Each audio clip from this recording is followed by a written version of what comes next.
Hello everyone, welcome back once again to the kitchen. Today in the kitchen we're going to be making stuffed Parmesan baked pork chops. I know that's a lot to say. I had to think of the proper order to say it in. Uh, so not much else to say other than that. Let's take a look at the ingredients we're going to need. Alright, first item you're going to need is 4 boneless pork chops. That is what these are. As you can see there, it says boneless, lean pork, pork loin boneless chops. So yeah, you're going to need 4 of those. There are 4 in this pack. I've been letting them defrost because we're going to try to stuff them, so you got to be able to cut into them. So these are pretty well defrosted, so let's move on. Next item you're going to need 1 tablespoon of, it says olive oil. I don't have any olive oil, so I'm going to use vegetable oil. Oil's oil, it doesn't matter. If you don't have any oil, melt some butter, works the same. Next item, 1 cup Italian style breadcrumbs. Next item, 1 cup Parmesan cheese. It does recommend using Kraft. Kraft was like $4, this was $2. It's the same thing, so got this one. So 1 cup Parmesan cheese. Next item, 1 teaspoon, that's the smaller spoon, of garlic powder. And the next ingredient, another teaspoon of black pepper.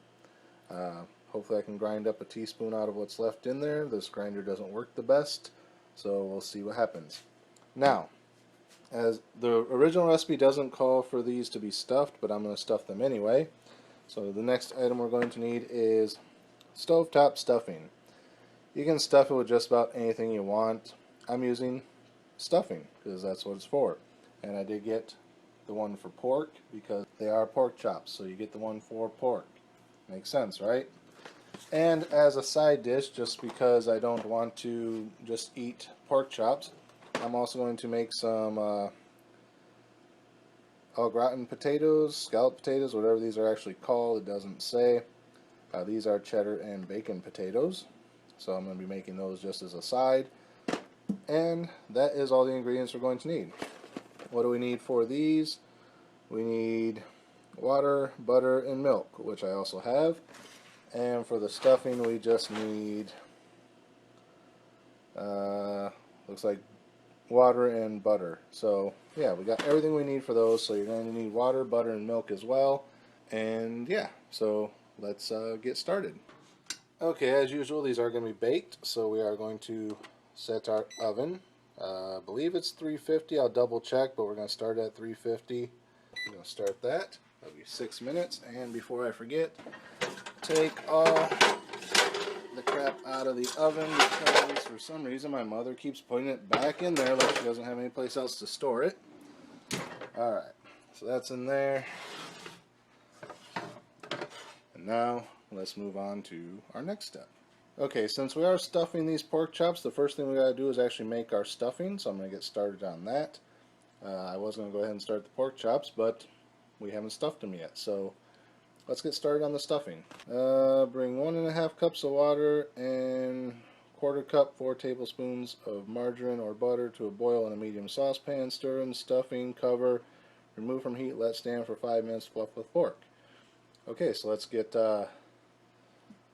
1.5 cups of water and some butter. Okay, so we got our pot. I don't know where my mother's normal pans and pots are, but found this one. It's going to have to work for now. Hopefully it's deep enough for all the stuffing we're going to be making. It's got like a really weird shape. I don't know if you guys can see that. So it's barely the size of the small burner, and it's like excessively tall. But anyway, we got our burner going. Got it up on high because we're going to be boiling water. And again, nobody took care of their dishes this morning. I wonder who that was. Wasn't me. So here's 1 cup of water.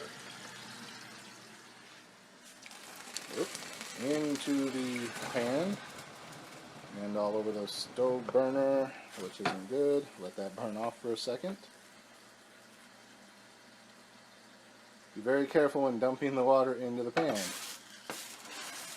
because now it's going to do that and probably smoke a little bit because the bottom of the pan is all wet.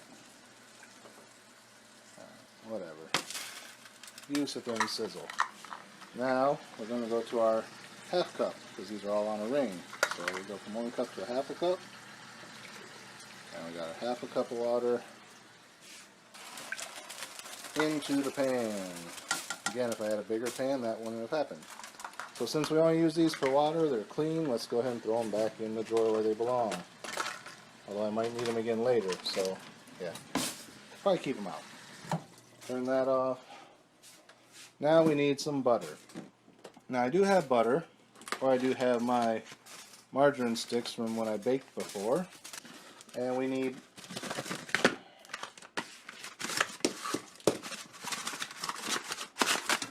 give me the one that won't come out. There, Jesus. So we need 4 tablespoons, and as you can see, these are already measured out into tablespoons. We got 1, 2, 3, 4, 5, 6, 7, 8. So we need half a stick. So let's cut this up and throw it into the pan. So there we have our cut stick of butter. We need 1/2 of it. The rest goes back in the box. Let's get this unwrapped the best we can one-handed here, and to the pan it goes. Careful not to splash yourself with the hot water. Then we're just going to let that melt and boil. I'm actually going to turn this down a little bit just so it doesn't boil too fast. Down to about 7 is good. So we're going to let that simmer until the butter's all melted, and then we'll add in our stuffing mix. Okay, so as you can see, our butter has melted, our water has started to boil. Now we're going to stir in our stuffing mix, which I've taken the liberty of opening up here just so we're ready to go. And right into the pan it goes, just like that. Again, make sure you get all the seasonings out. Alright, now we're going to give this a stir.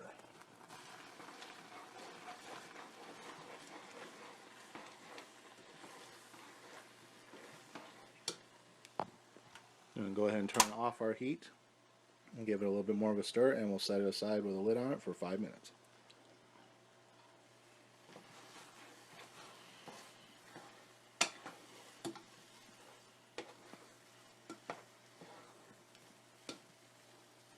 Okay, so you can see it's all basically stirred up. Set it on the back burner, which is off. Put our lid on it, and that sits for 5 minutes. Now let's get our pork chops ready. Okay, so the recipe says to combine the Italian seasoning, the Parmesan cheese, the garlic powder, and the pepper into a plate or a bowl. I'm going to use these semi-plate, semi-bowl things that I have just so I can actually get down into them without having to fight everything. So we want 1 cup of Italian seasoning. So we want to put 1 cup. Also make sure you wiped out your cup after having the water in it, just so the breadcrumbs don't stick.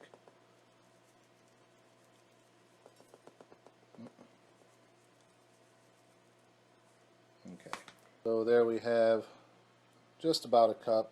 Probably could put a little bit more in there, but I don't want to overdo it. So we're just going to dump those out into the plate.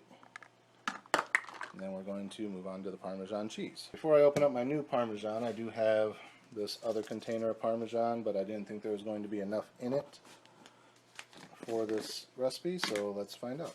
And I was right, there's only about a 1/2 cup there, so let's open up the other one and get a full cup. So here we have 1 cup of Parmesan cheese. Dump that in there. Now we need a teaspoon each of the pepper and garlic powder. Okay, now I do have measuring teaspoons, but I'm just going to use a normal teaspoon for this.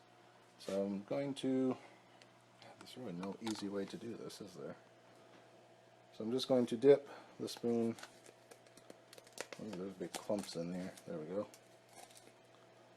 Just 1 teaspoon of the garlic powder.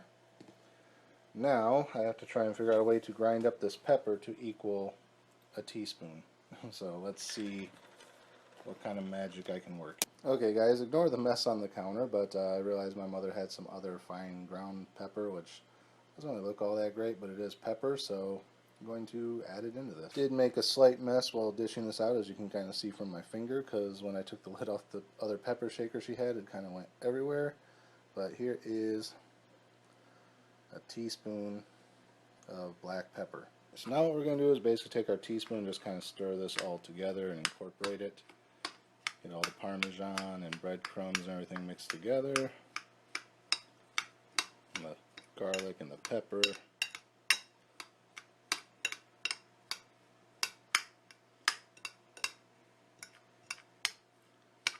You just basically don't want too much of any one thing in one spot.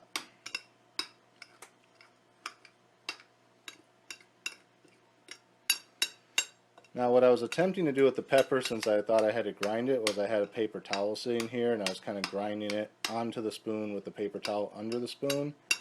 And then I figured if I got enough ground up on the paper towel, I could just pick the paper towel up and dump it in. But then I was like, well, that might be a bit too peppery. And I didn't want that, so I found a different pepper shaker and just went with that. So there you can see everything's kind of mixed together, nice little rainbow of colors. And I think our stuffing has been sitting for at least 5 minutes now. So let's get our pork chops ready to be stuffed and dressed. Okay, so here I was trying to figure out how I was going to hold the camera and do all the stuff at the same time, and I realized, you know, I do have a way of mounting this above everything. So we got our plate here, and I have opened the pork chops, as you can see, removing all the plastic wrap from it. Now, what we want to do is take one of our pork chops, like so, and we want to find an end here, and we're going to need a fairly sharp knife. Be very careful cutting these because we don't want you to cut yourselves. You're going to insert it halfway along the side, very carefully. Do not go all the way through. You can just barely feel the knife tip right there. That's all you want to do. You just want to keep going across the edge very carefully. Do not, I cannot express enough, do not cut yourself. And then once you've cut down the side like that, I'm going to open it up, and it should have a little bit of a pocket inside. If you still got these little fibers holding it together, just go back through with your knife and kind of give them a little cut until it opens up. You don't want to rip through the side like I just did. Just keep using your knife until you cut the pocket into it.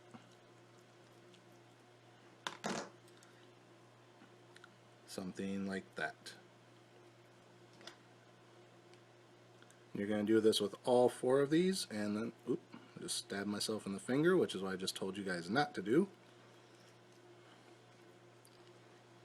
Okay, so you're going to do that with all 4 pork chops until you got a nice pocket like that, and then I'm going to show you the next step. Okay, so now I've got all 4 cut into pockets. What I'm going to do next is come back over here to my stuffing, which has been sitting for 5 minutes.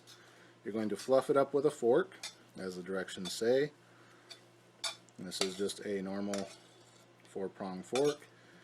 All this does is break it up, lets it make sure the water's all absorbed and everything, and that's basically it.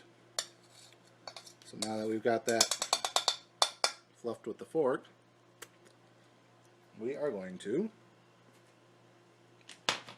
spoon some of this into each one of these pockets we just made. So you want to get your spoon, just kind of take a nice heaping spoonful like this. Going to open up your pocket and just kind of put it in there. Don't be afraid to use your fingers and stuff it down inside, like so. You just want to fill the pocket with the stuffing, like that. Now you can see there's where I poked the hole through. That's what you want to avoid. And we're going to do that with the remaining 4, or the remaining 3, and then we'll get on to the next step. Okay, so there are 4 stuffed pork chops. Going to clean up this mess. We do still have some stuffing left over. You can have that as a side with your meal, but there will be stuffing inside of it. Also, you know, plus we got the potatoes coming up, so don't throw it out. Eat it. Alright, I'm going to clean up and we'll be on to the next step. Okay guys, I've made one small mistake. I needed aluminum foil. I thought we had aluminum foil, but we don't. We have plastic wrap, we have parchment paper, no aluminum foil. So I'm going to have to figure something out makeshift here, but let's get on to the next step anyway. So it says tablespoon of oil. I'm just going to dump a little bit into the bottom of another one of these bowls, just like that. You can't really see it that well, but it is there. And that's going to be the start of our dredge. So we have our 2 dishes here. Basically what you want is like a baking sheet or like a cookie sheet or something with tin foil over it, and then spray the tin foil with non-stick spray, like or rub it with a little bit of the oil even or something. I'm probably going to use this cooling rack with a drip pan under it. It can go in the oven, so I'm just going to put mine on here and kind of bake them like that. But yours would normally go on tin foil and just like a normal cookie sheet or something. I'm going to attempt to use this. I don't know how it's going to turn out, so we'll see. So I got that over there.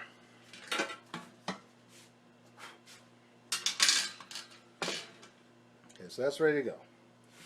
So now, another thing you could do too is if you have toothpicks, you could put toothpicks through the open side so it doesn't open anymore. But what you want to do is put pork chop down in the oil, turn it over in the oil, then you want to put it over here in your dredge and press it down real good, and then kind of bring the dredge up over top of it like so, pressing it down into it to make sure it is evenly coated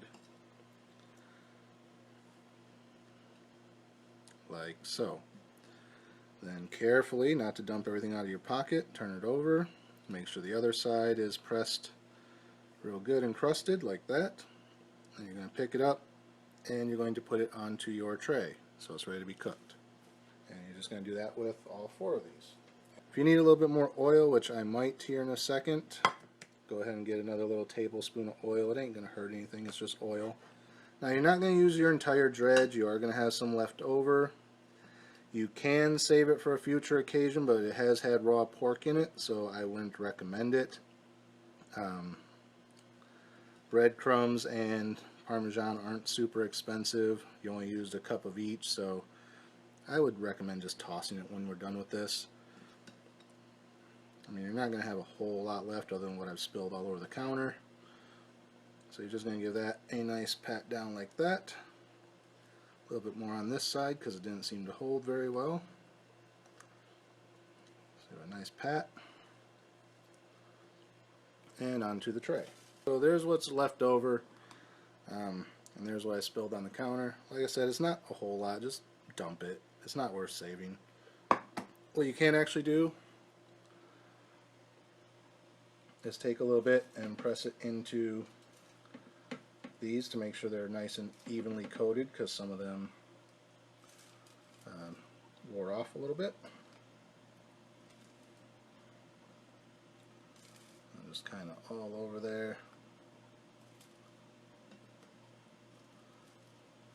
And once you do that, there's not really a whole lot left over other than what I just spilled on the counter. If you want to turn them over one more time and do it again, you can.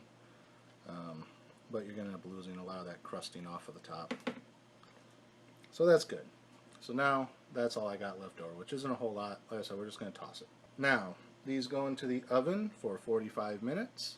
So let's go ahead and pop these in. One reason I do like using this raised sheet a little bit better than just having it on a piece of on a pan with a piece of foil over it is this does let the heat circulate underneath it, so it cooks both sides kind of evenly. But not everyone has this setup, so like I said, just use whatever you got. I'm using this because I don't have any tin foil. So we're going to pop this in the oven, and we're going to move on to making our potatoes, because these got to bake for 45 minutes. Okay, so we're back and ready to make our potatoes here. So we got to turn our burner back on first of all, because we're going to be boiling water again. So now we need 2.5 cups of water, according to the directions on the box. I just want to note that I do really hate this pan because it sits lopsided. I don't know why. It always has since we got it. Okay, there's 2, and now I need 1/2 cup. So we're switching gears back to our 1/2 cup now. And yes, I did do up the dishes. So there's our 1/2 cup. Now it says we need 2 tablespoons of butter. So let's go back to our stick of butter. Okay, so we got the other half of our stick of butter. This is 4 tablespoons. We need 2, so we need half of this. So, okay, so there we got our 2 tablespoons. Believe it or not, that is 2. And just going to drop that into the water. Okay, and we need 3/4 of a cup of milk. Okay, so here is our 1/4 cup. Here's our milk.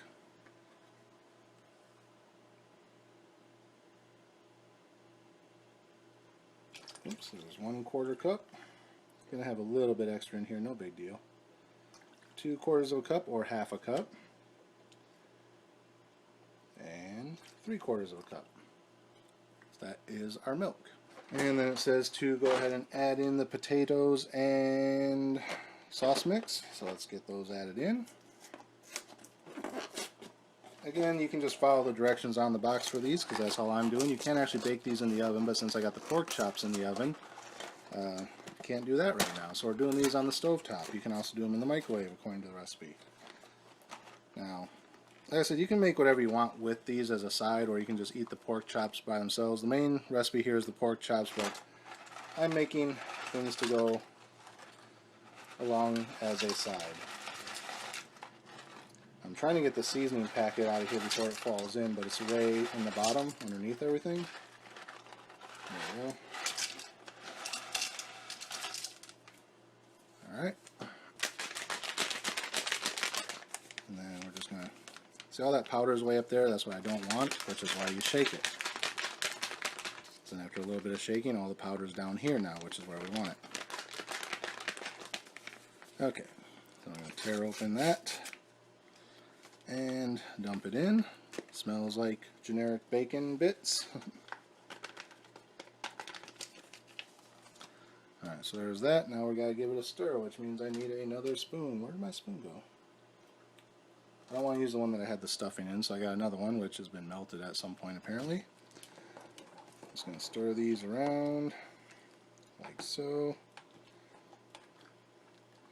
Smell that generic bacon flavor. Yeah. We're really cooking here, folks. Alright, so I'm going to set that there. So combine everything into a 3-quart saucepan, heat just to boil, stirring occasionally, reduce heat and cover. Simmer for 15 minutes, stirring occasionally until potatoes are tender and sauce is thickened. Let stand for 5 minutes prior to serving. Okay, so we want this to come to a boil, which it's already starting to do.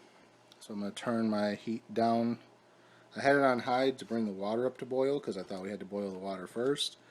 So we're actually going to turn our heat down to about a medium for now until it comes to a boil. Then we'll reduce it a little bit more to like a medium low or even a low depending on your stove, and we'll cover it and let it simmer for 15 minutes. So we're going to let that heat through, and I'm going to clean up this mess. Okay guys, so our potatoes have started to come to a simmer. Another thing I hate about this pan is everything sticks to it. It has no coating on it whatsoever. So I constantly have to stir this. I don't know if you can see all the steam coming off of it there. It is simmering, and it should come right back up to a boil, which it does. This one good thing about this pan is everything does boil fast. The bad thing is everything kind of burns in it and it sits oddly. So I'm actually going to turn my burner down a little bit more to about a medium low. I don't know if I have a lid that actually fits this pan.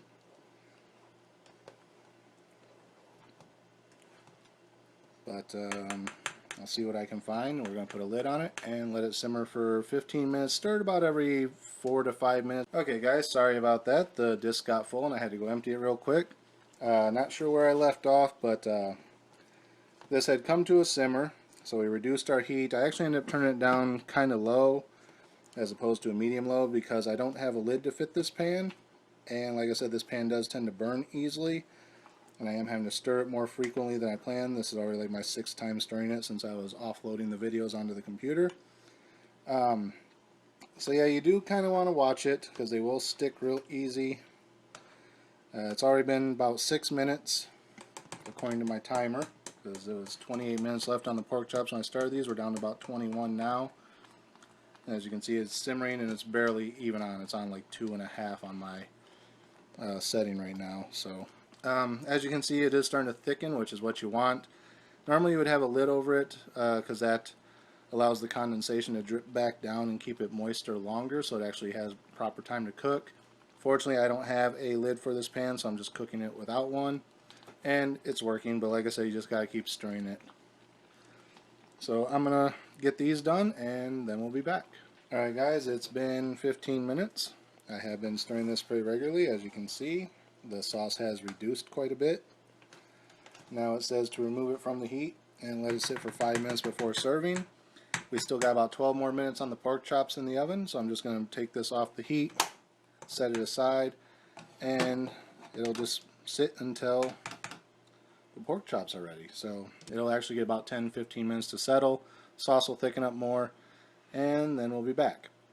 Also, one other thing I wanted to point out, I did have quite a bit of stuffing left. I actually ate a small bit of it because I'm a little bit hungry, but based on the amount of stuffing that's in a box and the dredge that I had left over, you probably could have easily pulled off 6 pork chops instead of the 4. So if you want to do 6 instead of 4, as long as they're the same size, you'll probably be alright. If you get bigger ones, it might vary. Mine were roughly the size of my hand or so, so kind of look at that unless you have real small hands. But like an average person's hand, you want ones that are about that big, roughly about the thickness of your thumb or so, maybe a little bit thicker. But yeah, with the amount of stuffing that I had left over here and what I had left in that dredge that I threw out, I could have easily covered 6 of these. So in the future, if you're making this, go ahead and make it for 6 instead of for 4. Okay, boys and girls, our timer just went off, which means our pork chops are ready to come out of the oven. Hopefully. I'm going to pull them out and check them and see if they need to cook any longer.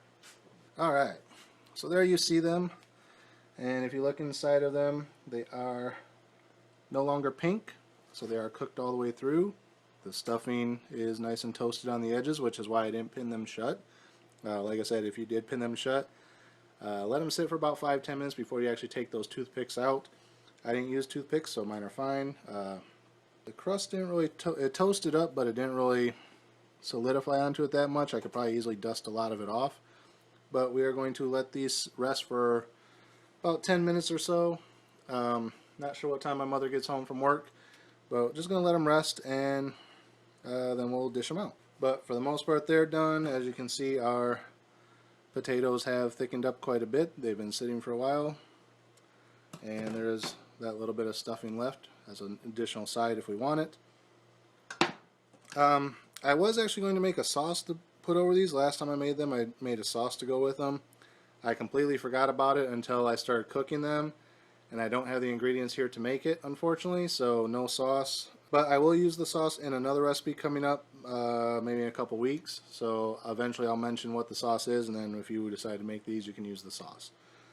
So normally now would probably be about the time I put the sauce on, or right as I'm about to serve them. Put them on the plate, then put the sauce over on the plate.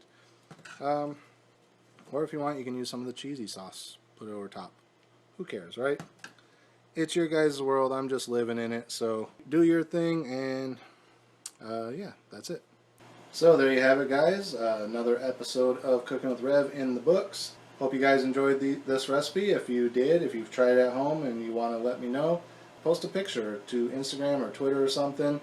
Let me see how you guys made it. If you vary it at all, leave comments below if you like it. If you want to see more recipes like this, or if you have a recipe of your own that you want to submit for me to make, email me or put it down in the comment section below. And if I read it and it sounds interesting and it's not super expensive, then I'll probably make it. And I'll also give you a shout out for being the one who suggested it. So yeah, email me your recipes or put them down in the comments below so other people can try them as well. If you've tried this recipe, send me the pictures on Twitter or Instagram, and you might get featured on the beginning of the show. Maybe I'll go through like who made them last time and do like some quick photos. But anyway, that is it for this episode. Not going to show you guys this one plated because, like I said, I'm not sure when my mother's going to be home, so I don't want to just have them sitting around on a plate for hours. I don't plan on eating right now because, like I said, those got to rest for about 10 minutes or so before you actually take them off of the tray. So that's it for this episode. Again, as always, thank you guys for watching. Remember, like, comment, subscribe, share the video. Links are in the description and upper corner somewhere. And until next time, as always, get out of my kitchen.